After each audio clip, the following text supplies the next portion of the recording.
Hello, welcome everyone. Thank you so much for your patience in the lobby. This is a very interactive conversation we're having here with our new board members. So feel free to type on the chat if you have any questions for them in particular. I do have a list of questions that I will run through, but I do want to welcome the guests to just go ahead and write your questions for them, etc. This is supposed to be more of a conversation more than anything. So we'll go ahead and kick it off. Again, for those that don't know me, my name is Barbara Mujica. I am the Executive Director for NALCA, better known as the National Latino Association of Credit Union Professionals. And thank you so much to everyone that attended this early webinar. I know that we're all in different time zones, so we really appreciate you guys making some time to get to know the new board members. I'm very excited to have these wonderful ladies as part of NALCA's board. I think we needed it, and it's a good step forward for us as an organization. So without further ado, I'm going to introduce them. And when I call out your name to the new board members, just tell us a little bit about yourself, how long you've been in the industry, and just a fun fact, okay? So I'm going to call you as I see y'all. So Kenya, could you go first? Absolutely. Good morning, everyone. Thank you so much for spending the morning with us. I am the Vice President of Bilingual Business Development for Green State Credit Union based out of Iowa. And I have been in the industry for going on 8 years now. So very happy to not be one of the newbies in our industry anymore, but still, right in there in the middle. And a fun fact about me, I guess it's that I don't ever really watch TV. So I don't really ever turn on my TV because I can't stay still for that long. And so I'm always out there doing something, whether it's running, going on a walk, or just spending some time outside and enjoying the summertime. So thank you. Thank you so much for having me. Gracias, Kenya. And I see you next, Leslie, so take it away. Sure. So my name is Leslie Jenkins, and I am currently with State Employees Credit Union of North Carolina. I serve as the Associate Executive Vice President of Learning and Organizational Development. And I'm actually newer to this organization, been here a little over a year, but have over 15 years of experience in the credit union industry. Super excited to be a part of this organization. And I guess a fun fact about me is all my fun is wrapped up around my 5-year-old right now. So it's Paw Patrol and PJ Masks all day long, but I'm enjoying the exercise I'm getting from running after him, trying to keep up with him. So. Thank you, Leslie. Vanessa? Hi, everyone. My name is Vanessa Kudu. I am the Vice President of Lending and Hispanic Outreach at Members Credit Union here in Greenwich, Connecticut. I've been working for my credit union now for 18 years, but I started in the credit union about 20 years ago through an internship program that my credit union offered with my local high school, but employed 18 years. A fun fact about me, I'll give you two. I'm originally from Peru. So it's a fun fact for me because I like to be multicultural. I was born and raised in Peru until my teenage life and then moved to the US. And another fun fact is that I'm a dancer myself. I dance my whole life. I'm a Zumba instructor on the side, a little retired because I have 3 children at home, so it's a little hard to teach. But I love dancing. This is my second passion next to credit unions. So there you go. Thank you, Vanessa. Lydia, if you could just introduce yourself, tell us a little bit about your job and your expertise, and then a fun fact about you. Okay, thank you. First of all, sorry for being late. I was having connection issues as I'm traveling today. My name is Lydia Lozano. I work at True Stage, formerly known as CUNA Mutual Group, and I have been working for CUNA Mutual since 1998. So I'm going to be 25. I'm going to make quarter of a century here at True Stage in November of this year. And this is pretty much the only job I've ever had. So that's this. I know credit unions and I love credit unions. I grew up in credit unions. If you've been around, you know what that means. And a fun fact about me, I'll say I'm based in Houston, Texas. So a fun fact about me is I'm a huge sports fanatic, particularly Houston Texan teams sports fanatic. I go to as many games as I can, whether it's baseball, football, or basketball. Going to try to do a little bit more soccer because it's soccer. And if you're Mexican and your family is Mexican, you know what that means to those of us that belong in that area. So yeah, and I'm happy to be here. Thank you very much for including us, for including me, and looking forward to working with everybody. Gracias, Lydia. So for the audience, the questions that I have prepared were not given to the board members with intention so that they can answer them on the spot. So it's going to be a very fun conversation. I promise you guys it's nothing too much that you guys have to put a lot of thought in it, but I thought it would be fun to just give you these questions on the spot instead of letting you see them previously to the webinar. So the first question I have is, what motivated you to join our board, and what specific skills or expertise do you bring to this organization? And I'm gonna call Leslie. I'm calling you because I see you, and then we can go around the block. So go ahead. I'll let you answer. So one of the things that I was most excited about is obviously, if you look at me, I am not immediately of Latin descent. And one of the things I was actually most excited about with NILCUP is how it is placing an emphasis on, I would say, building inclusive spaces versus islands. And so advocacy and inclusion is something that I'm extremely passionate about. And in my day job, I get to do that with access to education, and I get to see how that access changes the trajectory of people's lives. Mm-hmm. So being able to partner with, some of the women that you're going to see here and the people that, you guys have met previously, what I'm excited about is to be able to do that on an even larger scale. So I'm excited that I get to do it in my day job, but just being able to magnify that impact across the entire credit union industry is something that I would say I'm super excited about.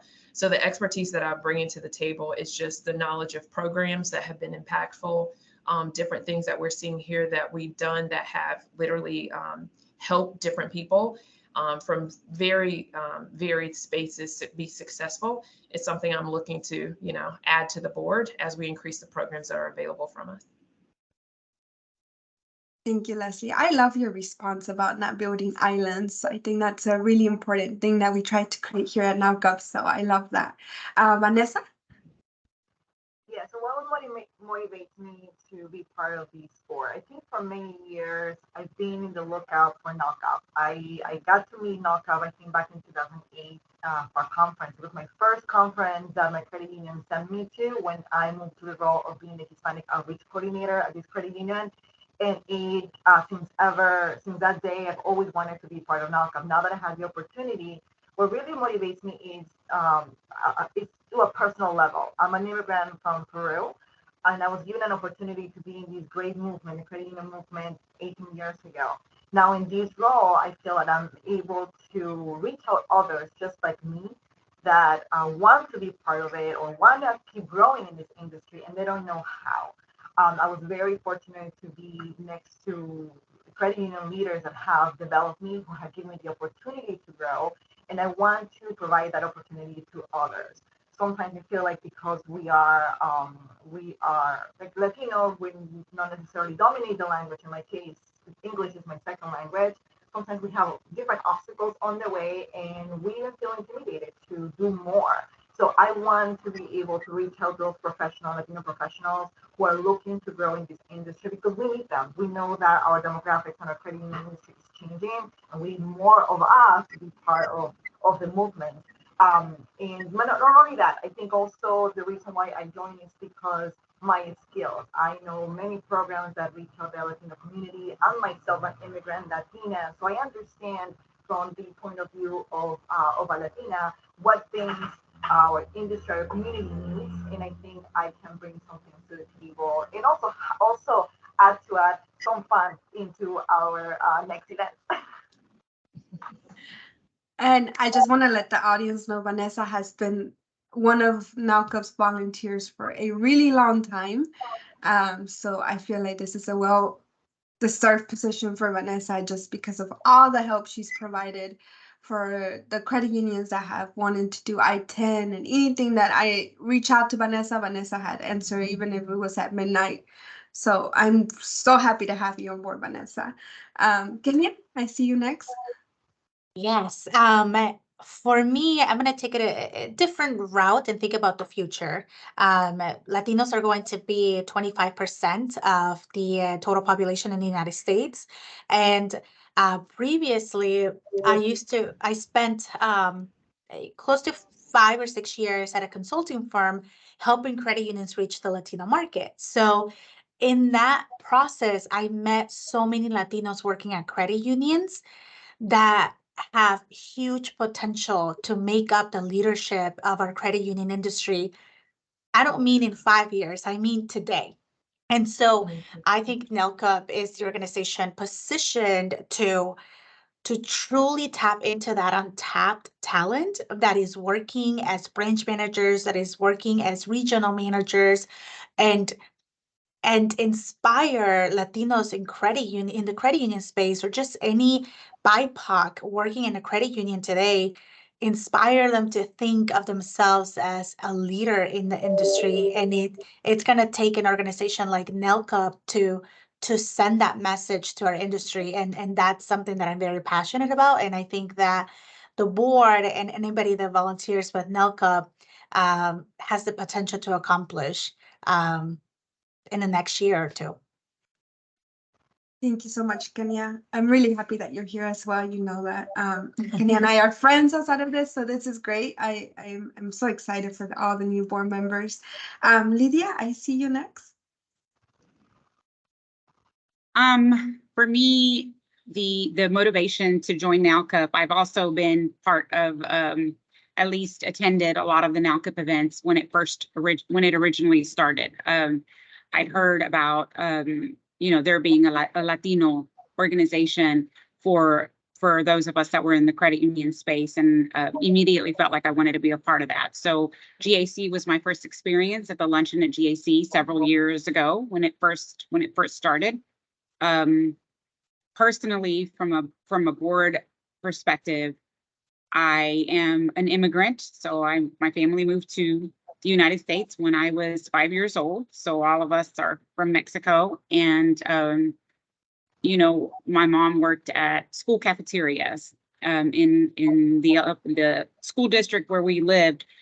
And when she got her first paycheck, she didn't know any English, and she didn't know anything about what is she going to do with this piece of paper? This is her money, but she doesn't know how to get her money.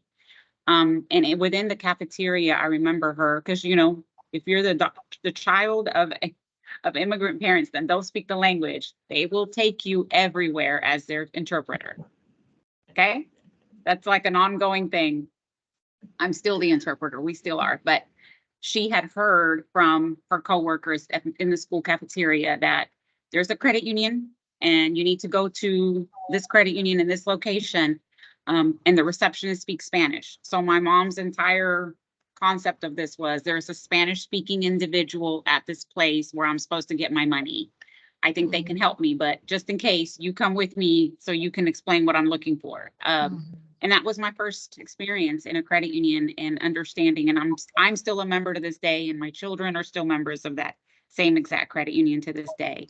And I remember feeling that my mom really needed somebody in that space to take her in, and not knowing what she didn't even know was extremely important to our livelihood.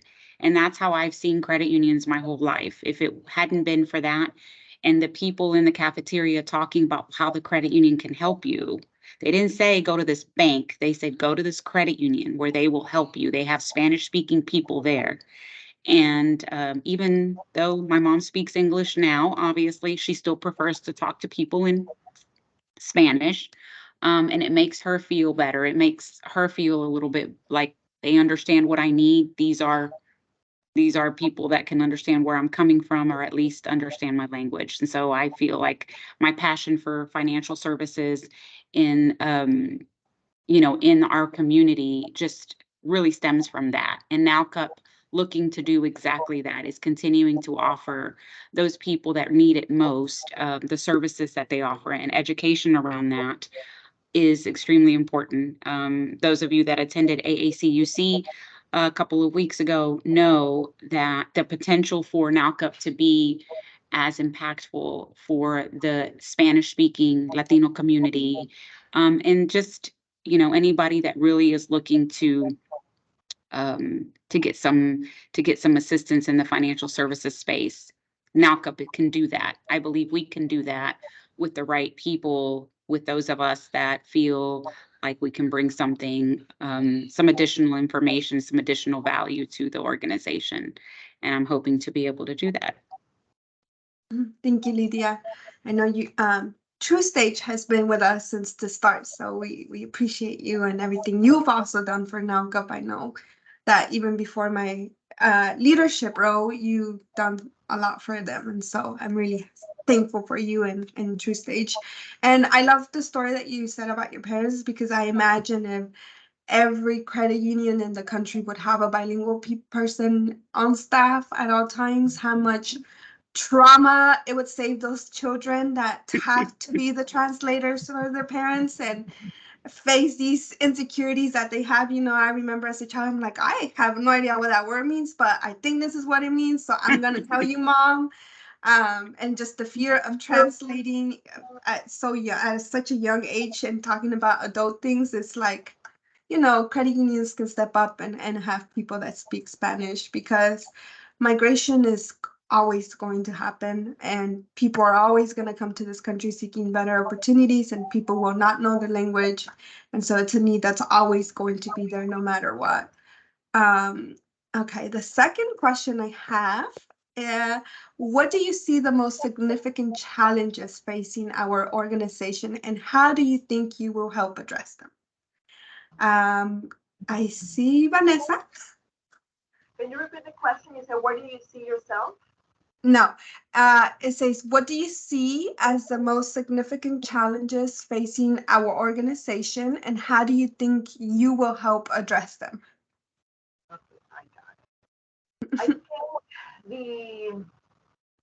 the big challenge for us would be reaching out to, I think we're doing a good job in reaching out to the Latino community or Latino professionals, but from my point of view, it's really going for us to lose that influence, because I've been in the industry for 18 years, right? I can agree, I think we can agree that it's a long time. But even until now, because I don't see a lot of people like me in the industry or in managing seats or CEOs of credit unions, that still makes me feel intimidated to keep going. I want to learn so much, and I want to give all my skills to the credit union movement. But my obstacle that I see for myself, and I think pretty much it could be for many other staff members from credit unions, other professionals in the Latino industry, is that we don't feel that we're giving enough opportunities. And I think that comes with also your board members, your current leadership. And if we don't get to convince them that this is the right time, we need to start making those changes, because like you said, Kenya, demographics are changing. Our industry, we everywhere in the country, even if you're in a town where majority are not Latinos, we know that this is going to change, and we keep changing. We need more of us in this industry. But I think that the point here is that the challenge is that we have to be able to lose that intimidation for keep going, but also convince us current leaders that we need to be part of leadership too.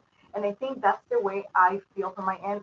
I'm very fortunate that I work for a credit union that's giving a lot of opportunities. As a matter of fact, here at this credit union, 75% of our staff is Latino, and they're given opportunities to grow everywhere. I do still see in every conference that I attend, in every board that I've been part of, most people there are not, we don't see Latinos. We don't see really Latinos on those chairs. So I think that the biggest challenge is to reach out to them, to be able to convince that we are the next leaders of this industry, and we have to allow them to grow within the movement. Also, what skills I can provide to this challenge is that I can provide the knowledge that I have from my credit union time about the programs that I put together, that I've been working on really hard, but also to reach out to those who really need a different point of view. I've been reached multiple times by CEOs from credit unions.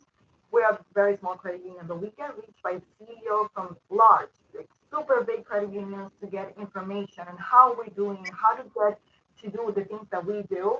And I think I can provide to all of them what they need. If they need to reach out to me and they want a one-on-one conversation, I can always give that to them, regardless of my really tight schedule here in credit union with 12 people on staff. So we can always do it. Even if we can't do it, being so small, I'm sure many of you, many of us who belong to big organizations can provide that as well.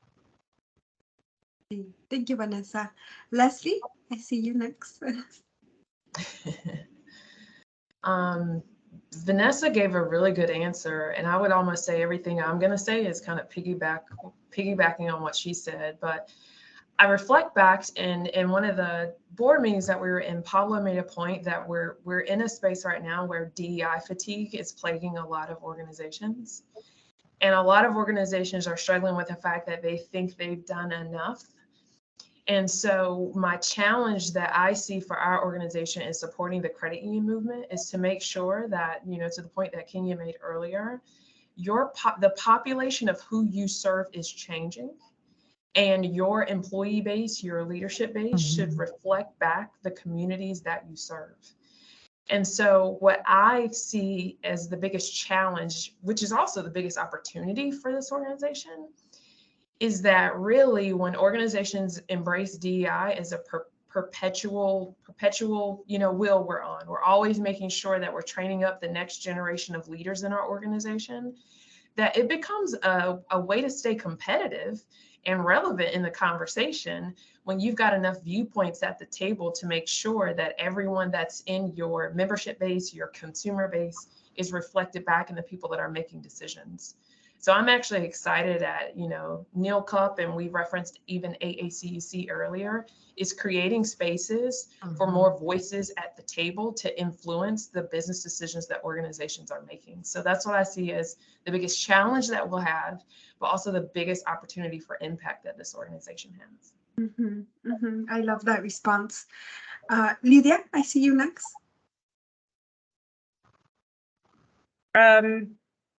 So the biggest challenge that I see here, I'm going to make sure I understand that you're talking about the challenge for NowCup, right? That I'm seeing for NowCup. Yeah. So, you know, obviously we want to get growth and we want to get traction out in the marketplace. I feel like we need to do more around getting awareness out there and ensuring that there is a thorough understanding of the membership and those who want to be members, why there's value in NowCup.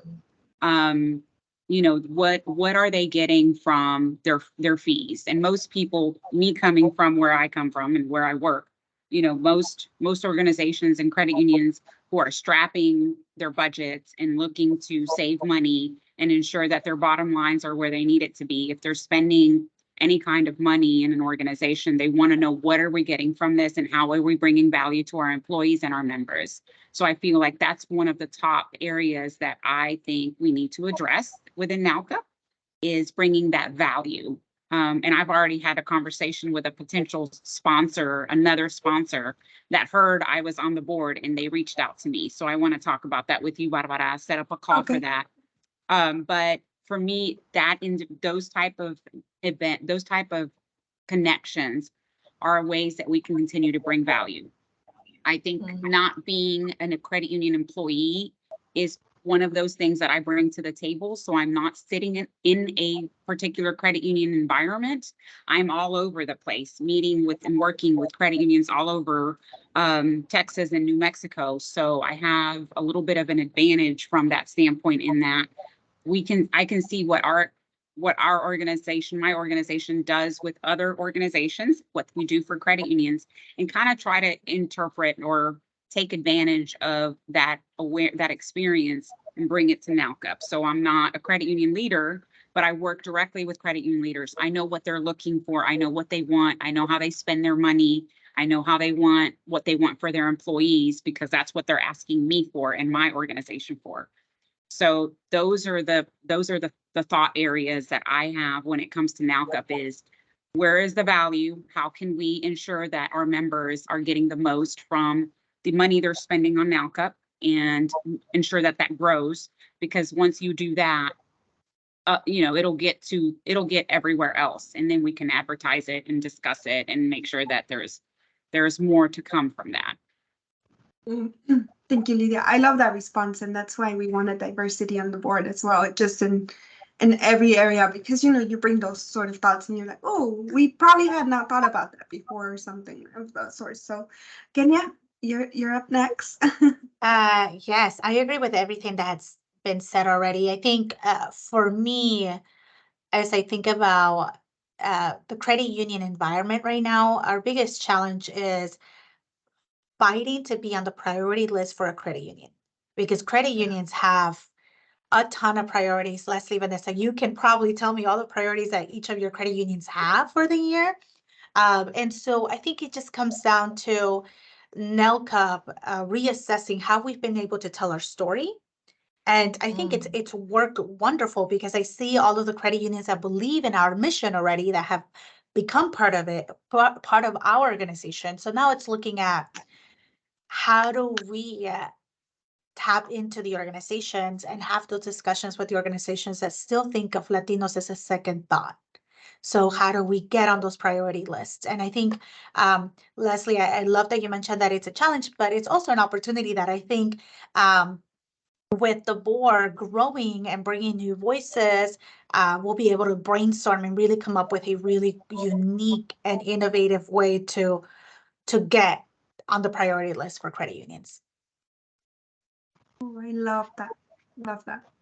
Okay, and a more lighthearted question. What is the best piece of advice you've ever received? And Kenya, I'm gonna let you take it away, because I haven't caught you on the spot. I have given you time to think. So You've been leaving me like just. I don't know that anybody said this to me right up front, but I do think that Latino leaders have showed this to me through their actions. And I would say that the most helpful advice, and something that I've noticed, is your network and making meaningful connections will help you along the way of your journey so much. So I have been very grateful to have had leadership roles at a younger age.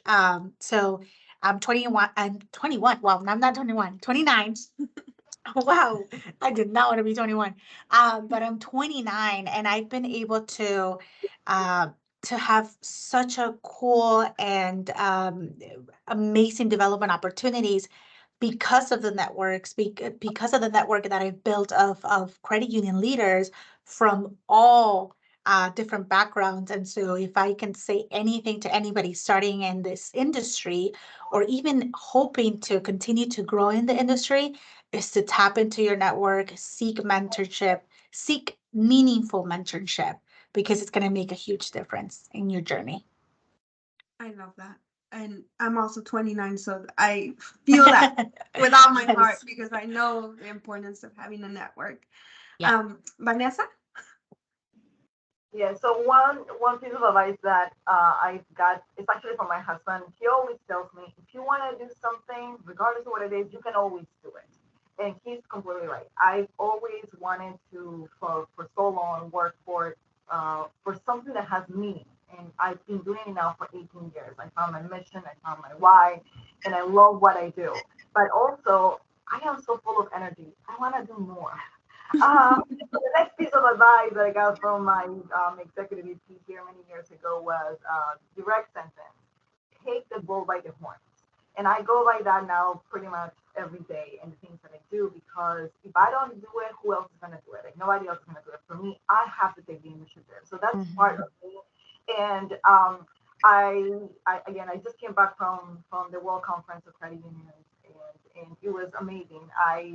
I invigorated with energy from so many other credit union professionals, and we talk about best practices, things that are happening in our credit union, in our industry, all the things that we can do. I come back. This is my first day actually back to the office from the conference, and I came back with so much energy, so many great ideas. I want to take the whole world and make changes like right now, but I know I can't do it alone too. I need to start slowly, put it all together, and so take the bull by your horns, start focusing on the things that I want to do, prioritize, and make it happen. Because unfortunately, what happens to many of us is that we get stuck in our work, our daily tasks of just simply things that everyday things we need to do at work, and then you forget again what your mission and what your why you're doing this. So I have to go back and recharge, focus on what I want to do. And I think that I may not be able to change the world at once. I may not be able to do everything that I want to do at once. But if at least I change one life at a time, I think it was worth my time. Thank you, Vanessa. Leslie? So I think the biggest one that I'm even grappling with right now, transparently, I got some career advice, 2 words: you belong. So often it feels like you walk in rooms and you're the only, the one of, the few that, and it gets tough sometimes to figure out why me, why did I get picked? And you've got, like to Vanessa's point, these big dreams about how you're going to change things, how you want to make it better for someone else. What I have learned that my superpower is being me. And so I think the reason, again, kind of even to go back to the first question of why join the organization, is because it matters that you show up, because you never know how sometimes just your presence gives somebody else the push they need to know that you can too, you will too. I'm going to make sure that I open doors so you have the opportunity as well. So what I am telling myself every day, and also pouring into other people, is you belong.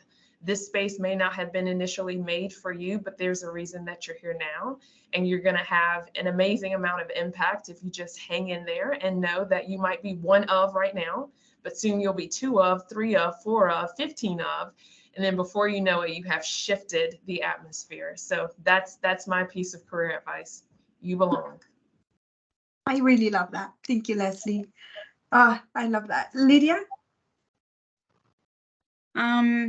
I believe, and I don't know who said it to me, but it was early on in my career at TrueStage. I was working with one of the account executives as a specialist, and she said, I'm not really sure if we're supposed to do this. We were going into a credit union. She says, but here's my theory, especially when, we all have a moral compass. If it feels like it's the right thing to do, and nobody's going to get hurt, you don't ask for permission, you ask for forgiveness. You go with what you know. And that is my go-to. I always feel like, this is the right thing to do. And fortunately, I work for an organization that listens, that has been listening to me for 25 years. So I'm surprised I'm still here, because I'm not one to do, I'm not one to kind of sit quietly in the back. I've always been somebody that talks out loud, gives my thoughts out loud. So having the ability and the support to be able to say, you know what, I don't know if this is allowed, but this would be a good thing and it's going to benefit others. So let's do this, and then we'll figure out the details later. We will figure out how we're going to, bring all the other pieces together. But that would be mine. And I'm a firm believer in that. If it's going to work, don't ask for permission right now, because then people start thinking and talking about, well, how is this piece going to work and who's going to pay for it? And, it has to go through this process, and you can get things done and figure out the details later in certain occasions. And I feel like that's a big thing that I've worked with and been able to do in my career, is getting to the details later and getting to the nitty-gritty now. So I feel like it's done me, not just me, well, but it's done others in the organization that I work with well. I have a team of people that feel comfortable doing that too. It's like, I haven't talked to Lydia about it, but I know Lydia, she'll be okay. I'm like, thank God you took advantage of that. Don't wait around. Just Yes. go for it. I love That's that. me. And I just want to remind the audience that if you do have questions for one of them or for the board in general, you are welcome to send them in the chat. I know you guys have been logging in a little bit later, so I just wanted to give that information out there. The chat is open to everyone so that you can participate as well. Okay, so moving on to the next question. In your view, what distinguishes a successful nonprofit organization, and how can the board as a whole contribute to achieving that sort of success? Vanessa, I see you. Yes. I think when we create impact with our members, that's when we're going to see the success. If we have more members joining our organization, and also because it's not only about the membership, but that membership allows for us to be visible to credit union professionals, right? And that's what we need. So I think we can measure that success by the impact we create with those credit unions that join us, because the credit union will not only be the member, but also their staff members, and they can grow from our skills that we provide, the programs that we provide, the trainings that we provide.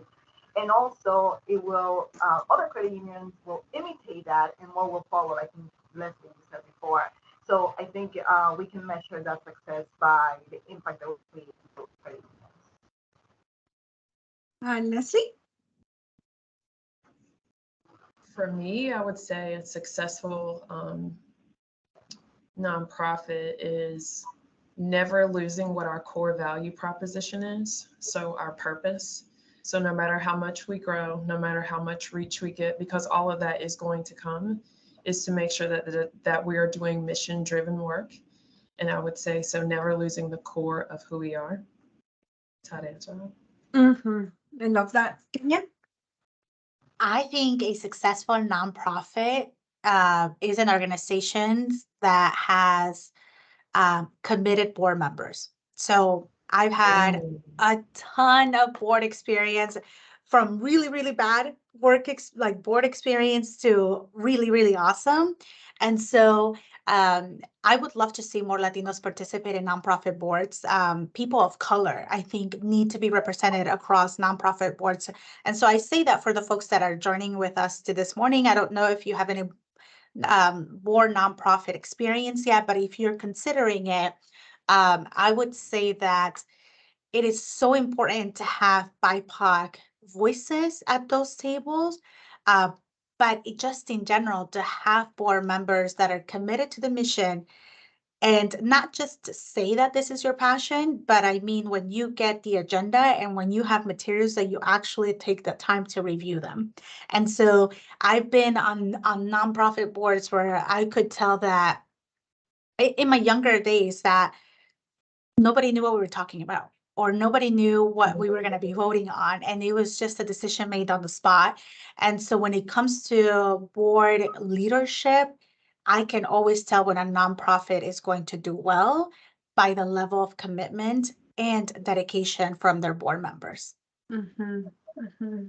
They really do hold the glue together. I've been a year in this position, and I'm like, I could not have done it without my board. So Exactly. I wholeheartedly believe that a committed board makes things a lot easier for a nonprofit.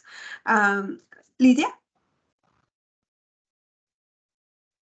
I believe the sense of purpose, Leslie really touched on exactly how I feel about organizations that are nonprofit. I feel like I have seen others get so wrapped up in the growth part and the how visible are we and all of these things that, sure, they all matter because that's how you make true impact and how you're able to bring value, but remaining solidly committed to the purpose of the organization and why it exists at its core. I believe that's what matters most in a nonprofit organization is, if you think of, there are a multitude of them, and not just within the credit union industry, of course, but, the Red Cross and all kinds of nonprofits that get into it. And then you start hearing about all of these things that they do that have nothing to do with what they were created to be doing in the first place. So remaining focused on the purpose that, and there's nothing wrong with growth and evolution, but we're a credit union driven organization. We are focusing on helping, credit unions serve their Spanish speaking, Latino, Hispanic community, or people of color.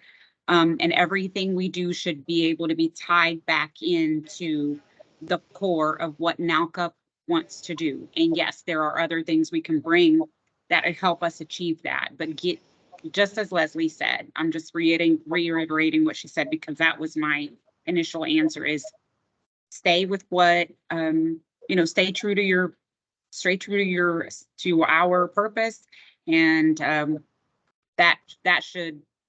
that I believe is what will keep NALCA successful, will make NALCA successful. Thank you. Okay, so moving on to the next question. Who is your hero and why? And it can be multiple heroes if you have multiple. So Kenya? I know. I have to say my mom. My mom. So I was also born and raised in El Salvador. And my mom was 21 when she had me. And while I know that, she does tell me that she was born with the vocation to be a mom. One that I'm not sure that I have. So we'll find out later in life.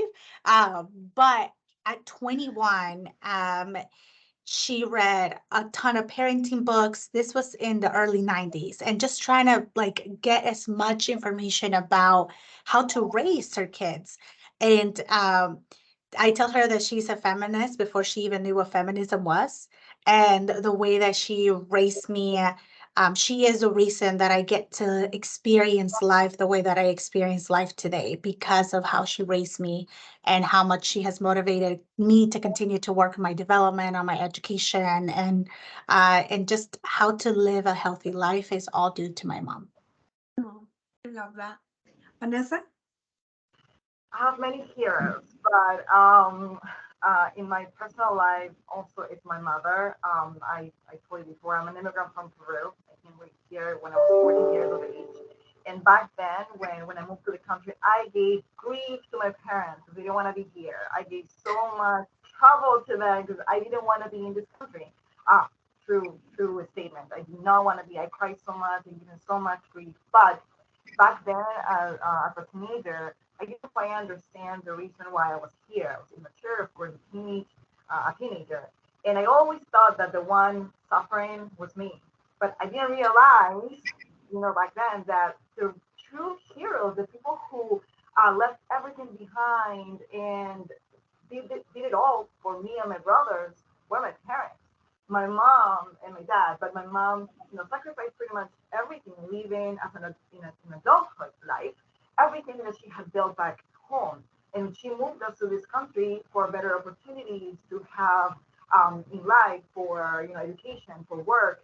And she did that just thinking of us. And now that I'm older, I realize, because I also have kids. I have 3 children, and they're also my heroes.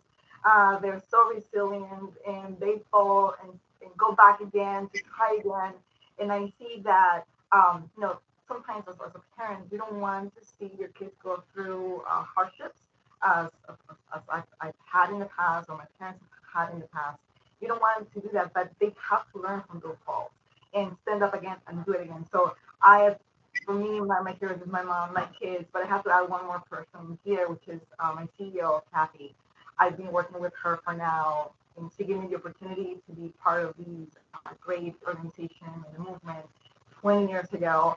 I am so grateful because I've learned so much from her. I see her as my role model, somebody who I want to be like when I grow up, because she has done so much for the industry, and she keeps doing it. And even regardless of the amount of years she put together into this industry, she keeps at it. She keeps adding on it, and she never says no.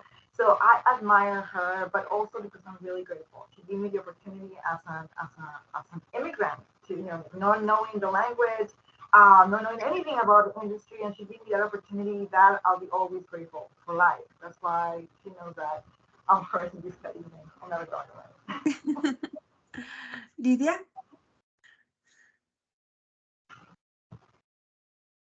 I think there's a theme here. Mothers have an unfair advantage, but I'm not complaining.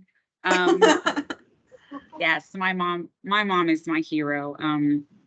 I think we all have our stories about growing up and the challenges that we face, and whether it's because that's how nature intended, but we have a front row seat to what our parents have to contend with to get us where they want us to be. And it's always a generational, I believe, a generational goal to put the next generation ahead of where you are. And you know, her sheer will of, you're going to do better than I did, you are going to have better than I had, is what, you know, is what made me want to do better. And I think we all, you know, when you have that type of a parental relationship, we all want to do right by them. We all want them to look at us and feel proud, like all of your sacrifices did something, they mean something. And so we use ourselves as you know, we hold ourselves accountable for that. And I don't think I would have been as committed to any kind of success, whether it be in school or in my professional life, or even as a parent. I model a lot of what I do about my parenting, much to my kids' chagrin, after my mother. You know, so yeah, my mom is definitely up there. I'll add my brother, who you know, we're very close, and he thinks very differently from me. We clash in terms of opinions. I'm a huge Did she freeze? Oh, she left. We'll wait for her last response, Leslie. It'd be crazy if I broke the theme, but mine is my mom. So I joke with my mom, like she's just always my soft place to land. Anytime I have a question, or I'm concerned about something, or I'm doubting myself, or I need to vet something, my mom is like my first phone call. And then I have to say that my second hero is the little boy that made me a mom. So my son, even though he's 5, this little boy has pushed me so far out of my comfort zone to try things. And the way he looks at me sometimes, I'm amazed that this little boy thinks that his mom can do anything. So the boost that he gives me has been amazing. So my 2 heroes in my life right now, my mom and my 5-year-old little boy, Trey. Oh, I love that. Lydia, you want to finish your story about your sibling? Yes, sorry about that. Yeah, so my brother he's one of my heroes. You know, he was adamant about serving in the military. He's a huge, you know, he's a huge patriot, if you will, in this country. So he is the reason I grew up feeling for a long time that I could do anything.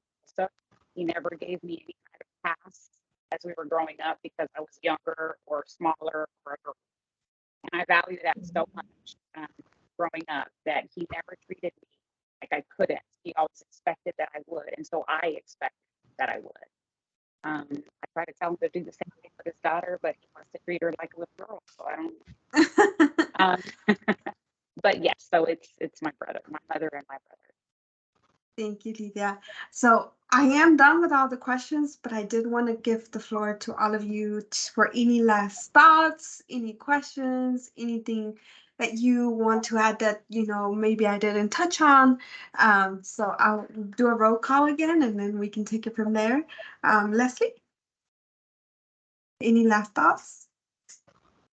No, I'm excited to serve. So I'm going to make sure I'm not one of those board members that's not involved, like Kenya talked about earlier. Yeah.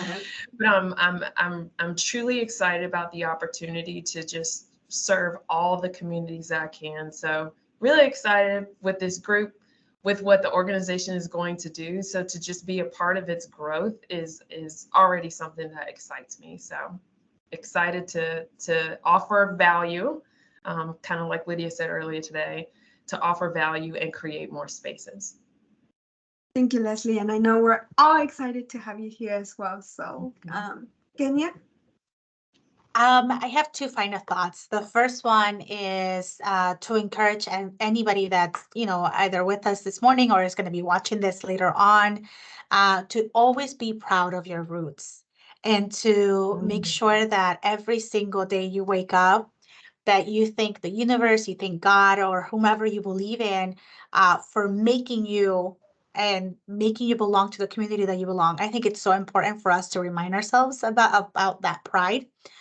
And in that process, to continue to support the spaces that have been created specifically for you, because NELCUP would not be here without the support of not only board members, but people that continue to show up to the events, that continue to even as simple as read the newsletters that are filled with so much important information and inspiration. So continue to be proud of who you are and your identity, and continue to seek opportunities to support others that are doing and creating these spaces. And on that note, I just want to extend my gratitude and thank you to the NELCUP board that started NELCUP, that started this movement, that started this space, because Vanessa mentioned you've been volunteering for a very long time. I have been following NELCUP since I came into the industry when I was like in my early 20s. And I think I don't think the founding members know the impact that they've had on Latino professionals across the industry. And so I just want to say thank you for creating this space and the opportunity to serve alongside of you. Thank you, Kenya. Vanessa? I want to say thank you, Barbara, and the rest of the board members to allowing me to be part of this amazing group. I have to add a comment to this. This is the first time I joined a board where I feel completely 100% excited to be in it. True statement there. I'm actually I'm a board member for other boards. And at the first instance, I felt intimidated because nobody looked like me, because they were not Latino, because they were not female, because they're not within my age group. And so there's always, that little feeling of like, or the rest is all CEOs, and I'm not a CEO yet. So for me, it was like the intimidation piece of, do I belong? Do I fit? Am I going to be okay? And the great thing is I always have encouragement words from my leaders and any other people that know me. But I've never felt as comfortable going into a board as this. I am working with amazing people that I admire in my credit union career. I look at them as my role models. Like they're just so amazing. Feeling I can't even express it. The first board meeting we just recently had, I'm so excited because I knew all of you, pretty much many of you, and I have a lot of admiration for the work that you've been doing for all of these years. And also we get to speak Spanglish, which is what's the best. Yes. Exactly how my brain works. So I'm really excited to be thankful for being in this board and this new journey for me, which I wanted to be part of this again, as I mentioned back in 2008, when the first time I got to a NELCUP conference and you see all these Latinos together in one place. It was amazing. So I always have it in my head. But also I would say that for any of you who are listening, it's just to act now, don't wait.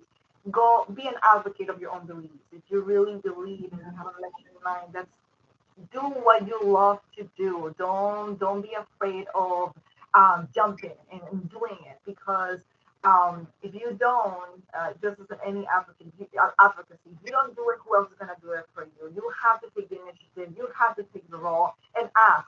Something that I always say. There's a saying in Spanish. Maybe in Spanish, I don't know how it's going to sound in English, but I want to say in Spanish, el bebé que no llora, no mama. If you don't ask for it, you don't get it.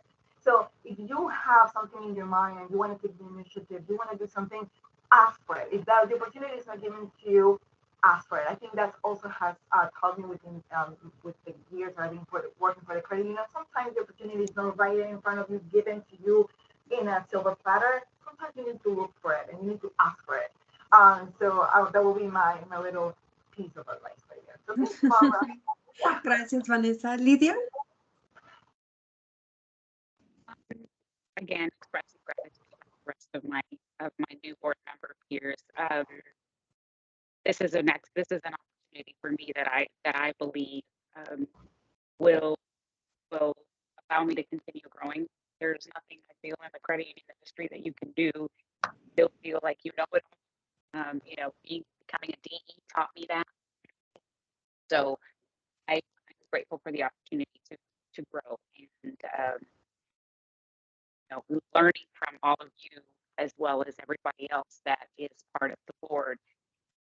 One of the things that I'm looking forward to most, I believe, I don't remember who said it. Somebody talked about, being able to having been exposed to other leaders, having been exposed to other people within NALCA and beyond NALCA really brings a variety of thought and exactly what we've been talking about around the importance of diversity and having other voices and representation. I believe NALCA does that, and I'm grateful to have that opportunity. So thank you. Thank you. Thank you, Lida. Well, this concludes our Cafecito Digital with our new board members. For the audience, this will be recorded and will be uploaded to our community resource page if you wanted to share with your other coworkers that could not attend. I really, really thank everyone for coming here today and listening and having a chat with us. We just be on the lookout for more webinars. They are coming, and we have a lot more resources coming to you as a NALCA member with the addition of these new board members that I know will provide a lot more things to offer for our members. So thank you again so much. Thank you everyone for attending, and thank you so much to our new board members. We appreciate you all. Have a great day. Have a great week, everyone. Bye. Bye-bye.